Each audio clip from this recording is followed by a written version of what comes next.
Courtney, it's actually wonderful to have you on Leadtail TV. Thank you so much for joining us today. Thanks, Brian. It's so great to be here. So, Courtney, I want to jump in. I want to talk to you about how 7 months ago you started Kobe Marketing, and your particular focus is helping entrepreneurs and startup companies get ready for go to market, which is always fun. I love talking about that topic. What is it like for you to work in the startup space while you're launching your own business? Yeah, Brian, it's a really good question. So while I just spun off and did my own thing starting 7 months ago, I've actually been supporting startups as it started with friends and nonprofits probably about 10 years ago now, which doing that obviously then gave me a platform in which to start a company later in life where it became an opportunity and doors opened for me to be able to go this direction. So I've had, some of those skills building, if you will, over that time, but you're totally right in that the business ownership part of it is a completely different side of the world that I'm getting a crash course in figuring out as I go. And I've had the opportunity of building agencies and businesses throughout my career. So I'm able to apply some of those things, but ultimately, and teams, of course, which that really is what this is about. It's all about the relationships, not only with my clients, but then with the people that I'm entrusting and helping me deliver on some of the strategies that I'm setting. So that really has been the biggest part of it. I actually just a couple of weeks ago have hired an executive assistant, which has been game changing. I've hired someone to help with my, financial side of the house, back of the house invoicing, all of the above. So those key pieces and hiring some people around me are really helping to put some structure to what I'm doing from a deliverability perspective, as well as my goal with my business is operating as a firm model. So really building relationships and trusting partners in execution, and I've started to bring on some excellent partners in the last couple of weeks even that really feel like they're going to help take my business and the work that we're doing to the next level.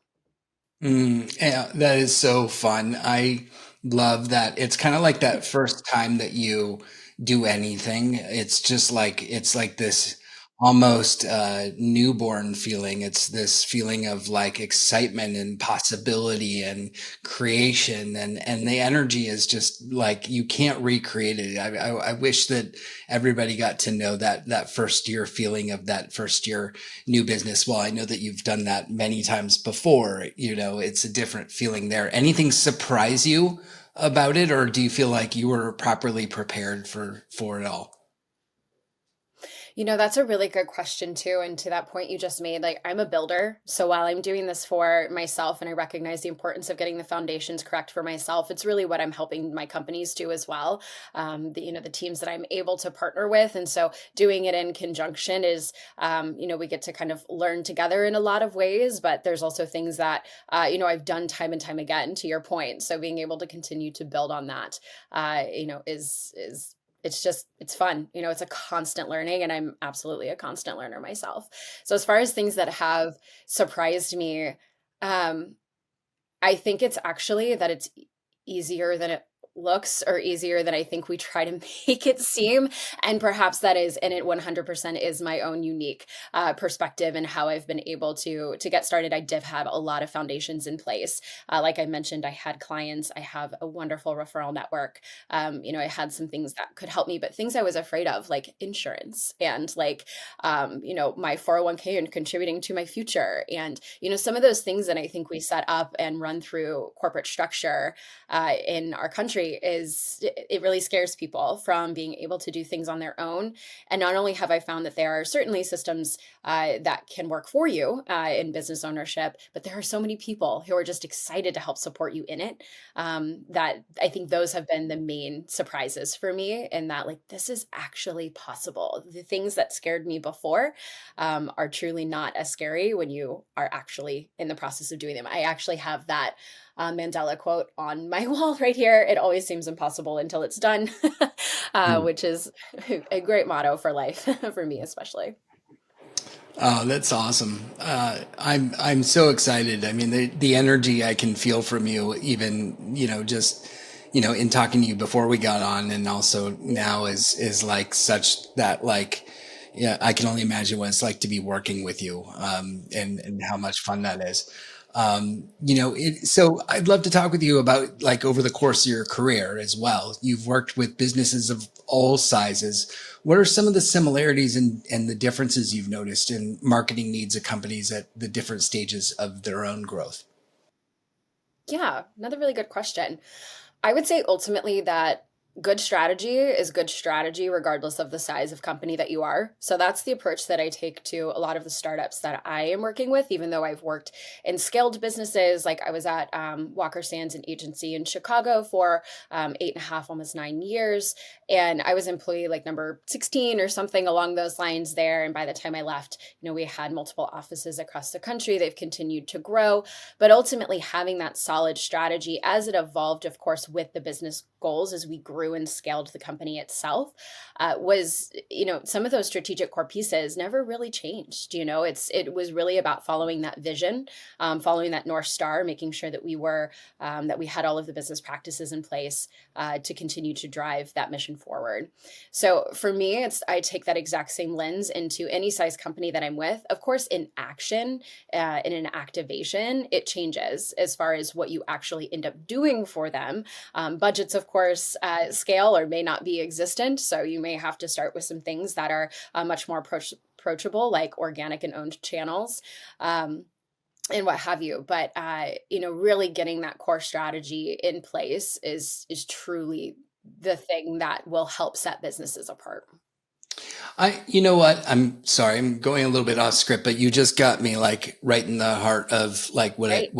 I'm totally curious about now, which Yeah. is like, what do you look at the validation, like of the product, or are you looking past that? Has the product been validated and now you're looking at the go-to market? And I guess the reason that I'm asking that is sometimes people skip over that process and just go right into go to market, like let's just go. And so where is that, I guess, fine line, and how do you look at that piece of the validation of like, wow, this product really can do something, or should we look at it and make sure that it is going to do something? Love the question because you couldn't be more right. A lot of times people will come to me and they'll be like, I need a social post and I need a newsletter. And I'm like, what are you doing? What is your product? Who are you selling it to? What's the competition look like? What's the market and landscape look like? It's surrounding your industry right now. Where are you actually fitting in that? And ultimately, what are your core differentiators? Because we can't even really go to market without understanding who we are in the first place. So I think that's where, and I'm really glad you dug in because that to me is the strategic piece, is fully understanding who the company is and how they want to show up in the market, and then making sure, of course, that the market has the aptitude for that, and for accepting that at that time. And that takes understanding everything from micro and macroeconomic economic impacts to the competitive landscape and how saturated it is. So, yeah, I really start at that beginning phase of, where do we need to show up? How loud do we need to be? How, flashy, but it's still obviously within brand. And what is the brand? How does that voice actually resonate? How are we speaking to the customer and what's keeping them up at night?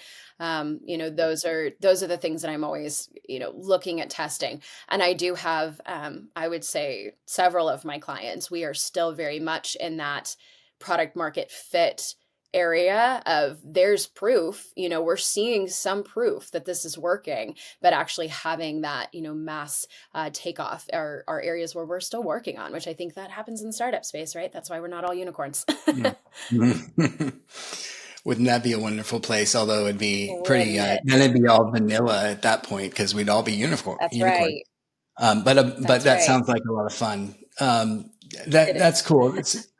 So I'd love for you to tell us about how you start the client relationship. We're looking at different flavors, I'm sure, of different relationships or different types of things that you're taking on. What are some of the approaches that you take to start an engagement, off? And how do you navigate those situations with, like an initial analysis of what we were just talking about? And then how do you lead them through? So, the tough, maybe tough for leaderships to hear certain things, or for them to, like we are just talking about, validating the product. But there are a number of other things that also come up, and you're looking at how do I create now moving forward the right mix of what it is that they need.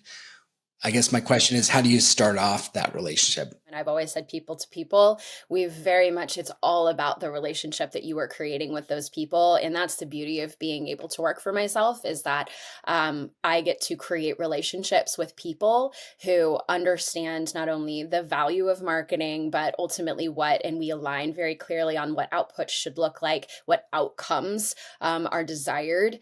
And, can level set on that early on so that there aren't, misrepresentations of what those expectations should be. So I've been very lucky in being able to build those relationships to kind of, start everything off in that core foundation. I have a seat at the table. I very much, when someone hires me, when I sit down to have an initial conversation with them, they're like, well, we have stack this high of agency, proposals on our desk, back at the office. Cause I like to do a lot of my business in person, wherever possible, of course, especially for regionally.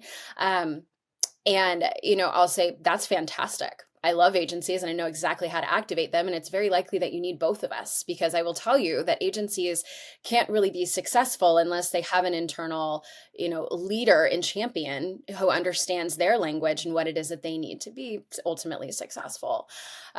So it's starting the conversations in that, like, they may not be familiar with what a fractional can do for them if they've not utilized that type of, skill set in the past. So I think very early on, it's about just not only level setting there, but also listening. And I never go into anything. Like, a lot of times I don't even do a lot of research before I head in, unless there's something specific that I've been, clued up to, as far as an area that they're struggling, or a competitor that they're, having a hard time gaining market share over, share of voice over.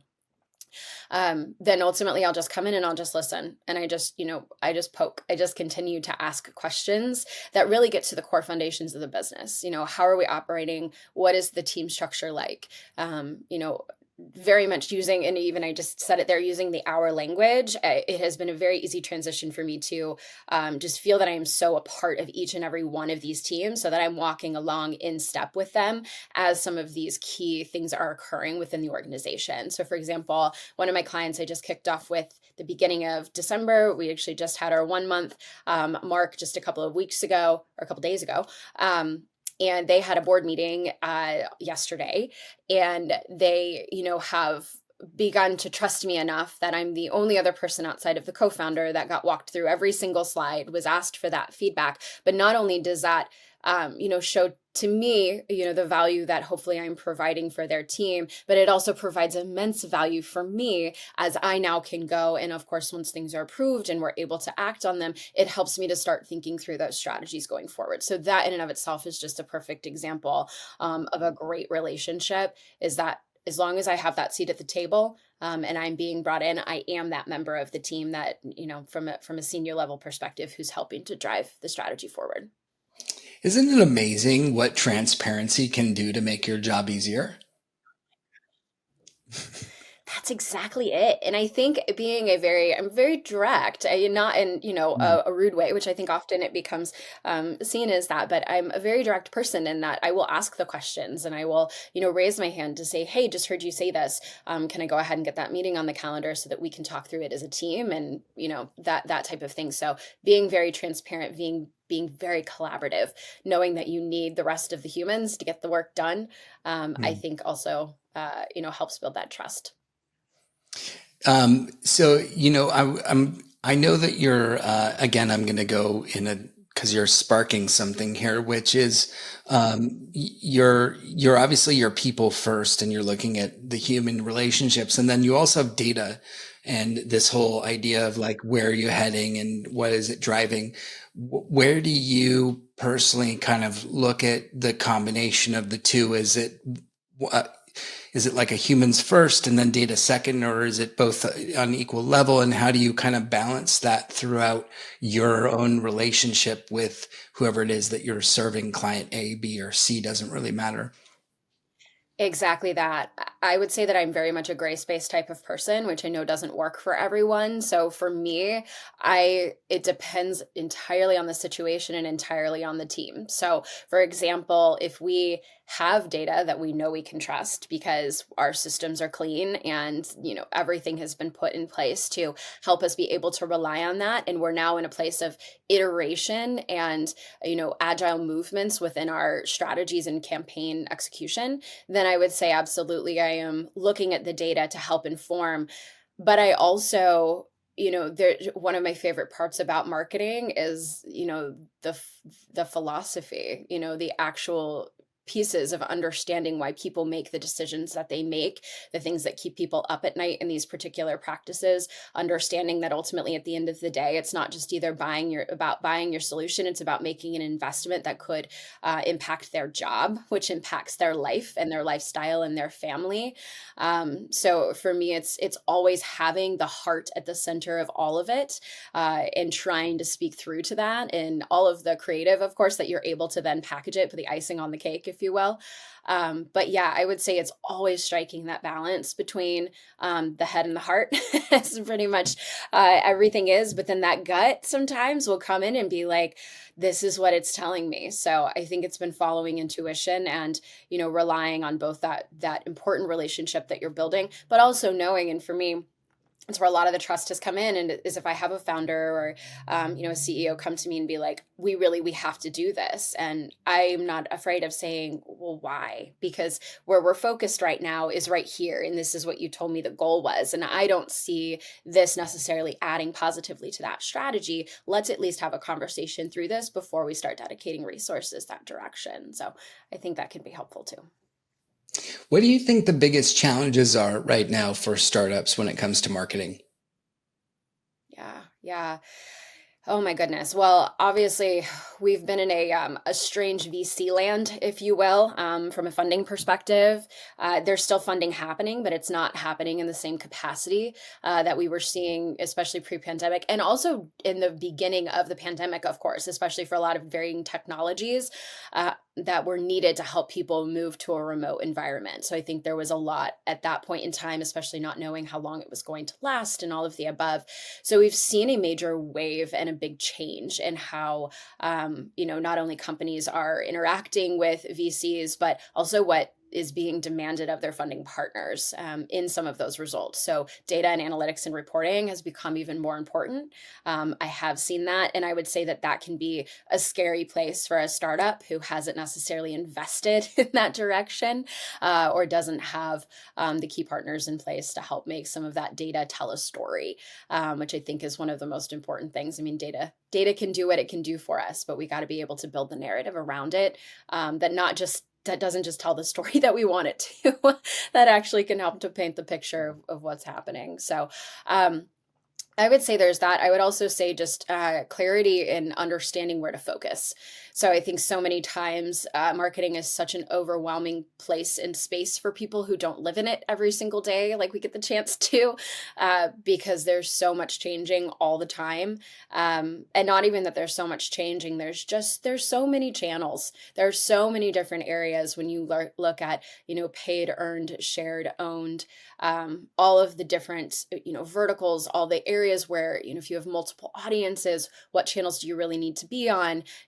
The channel to content matrix, that's like, okay, this is the message that should be shared on this particular platform because this is the audience we're talking to, and what have you. And obviously that gets more complex as, the startup in and of itself becomes more complex.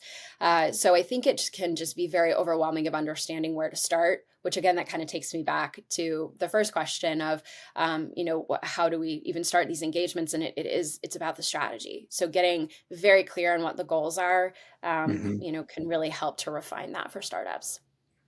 Mm.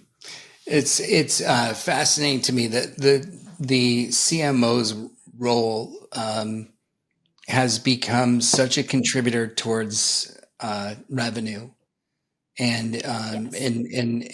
that didn't used to be that way. That there was before data and after data, which is, I guess, a whole different BD AD.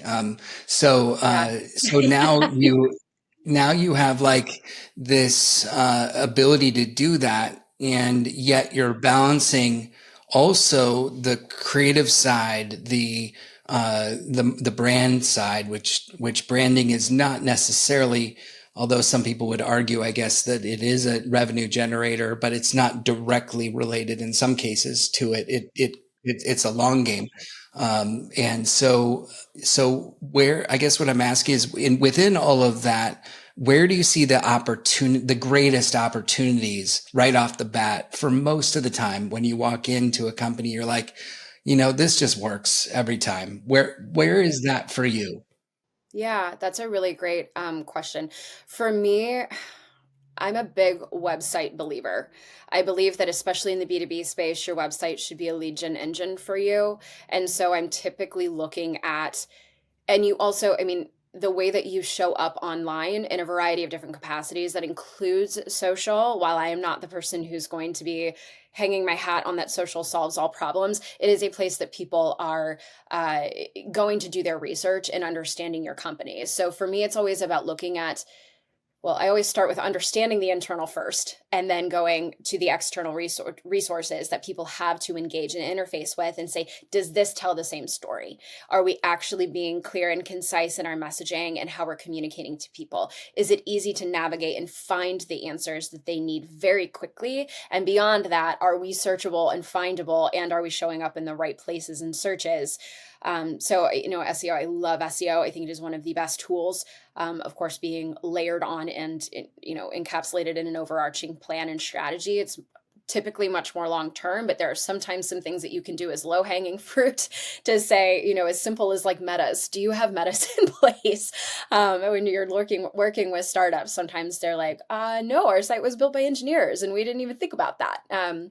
Same thing with messaging, all of those types of things. So I, as much as I, hate to say it, because I don't want to be, I'm not the marketer who comes in and is like, I need to put my stamp on this. It's always, is this actually working? And that's where I'll use the data for sure to tell us. But I would say making sure that um, your outbound presence is as concise and trustworthy and clear as possible. That's absolutely the place to start.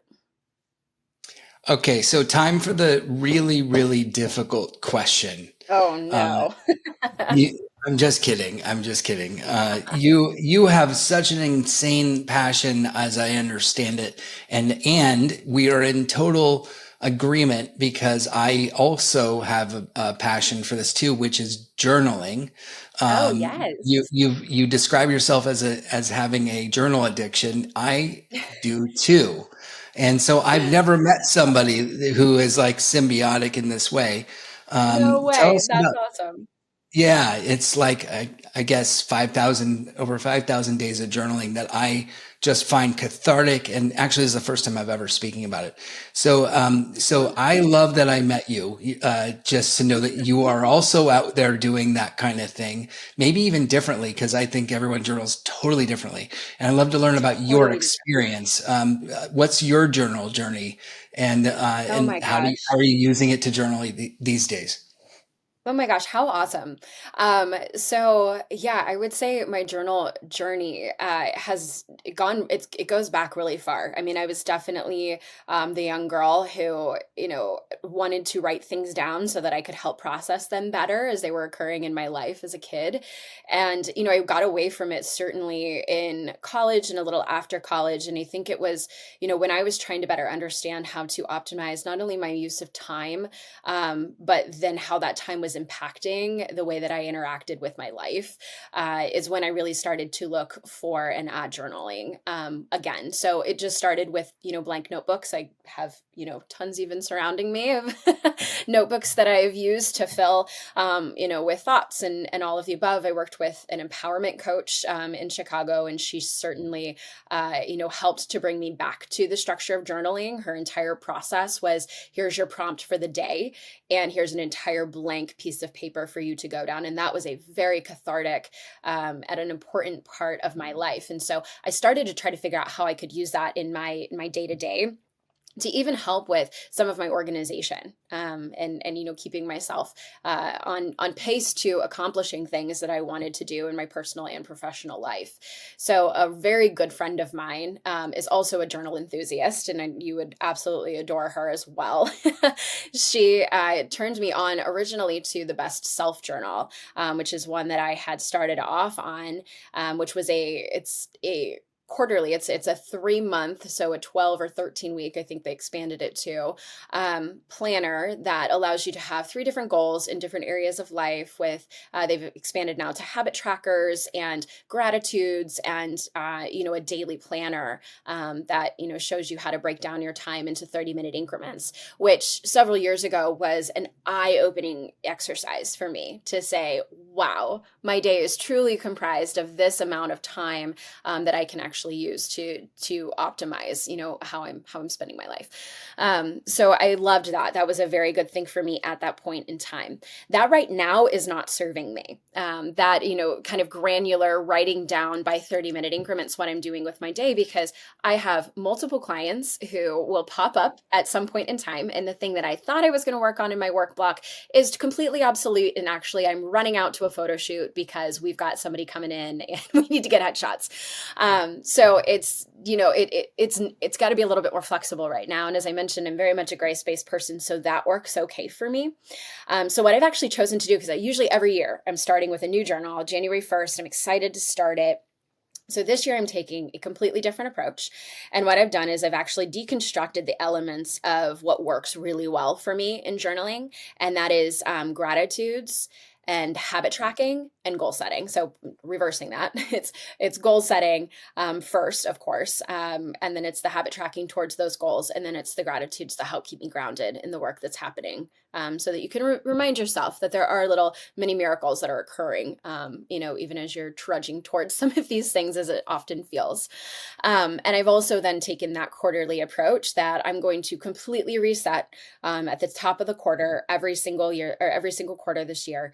Instead of looking at it as like January 1st is like the only restart of the entire year, I'm really looking at breaking it down into those quarterly based goals. So I actually have, they're right here if we want some visual aids, but I actually have now 3 different resources I use. This is going deep. I should do this in a better format, but are you familiar with the Bagua map from Feng Shui? No. Mm. Okay, so it's a 9 quadrant. I guess a quadrant doesn't actually work there. Whatever, whatever 9 would be in a square format, framework that talks about the 9 different like core areas of your life. And it's intended to be used for your space, of course, from like a feng shui perspective. But I use it to help organize my mind. And so there's 9 of them. So for every quarter this year, I'm going to focus on for the first 3 quarters, I'll focus on 3. So I'm getting to each of them throughout the year. And then the last quarter, I'll get to go back and either retouch on something that I didn't feel like I excelled in, or I feel that I could, even focus even more on, what have you. So I use that to set my, overarching goals for the quarter. And then I have a habit tracking calendar, which I'll just flip to a new quarter. But basically I can write everything here, and then track them as they happen for daily, weekly, and monthly things that I want to be doing. So I've got that going now for January. And then I found this wonderful 5-minute gratitude journal that has prompts, as I mentioned, that are really fantastic. And, every day I've been coming in and just filling out the 5 minutes that gives me some framework, which I do desire. But it also has taken me a little bit outside of, the centralized book, where I felt like everything I wrote down, if by the end of the day I went back and looked at it, it gave me more stress to feel like I didn't accomplish it, versus these are things that I feel like I'm actually working towards something, if that makes sense. I if you can't love Courtney, you just fell in love with her even more, because uh, that was just, how do you spell Gua? Just Gua map, you said? It's Gaia map? Bagua, Oh, Bagua, okay. Bagua. Yeah, and I Right. could be totally butchering that. I realized that I was calling Ikigai Ikiyagi for like a very long time, so there's a very real chance that I'm completely mispronouncing it. So No, Take it for you what it got is, that but I right. do really enjoy it. I have a painting of Ikigai on my wall. We just continue to deepen the love, the passion for all these things. I That's use the right. 5 minute journal as well, You do? and love it. Absolutely Oh, love it. good. That's my journal of choice, Oh, and that's so great. yeah, I love it because it's actually Oh, doable. it is. So, but I didn't know about Bagua map or Bagaya Yeah. map. So thank you. Okay. And Yeah. I love the resources. This is great. I think everybody's going to geek out on this kind of stuff on top of Awesome. I everything love that we it. just talked about. I love it. So, And I would always love to hear about anybody else's because it's just certainly, we'll see how I'm feeling. I'm going to try this for the year and we'll see how I'm feeling come next year. And I'm always looking to improve.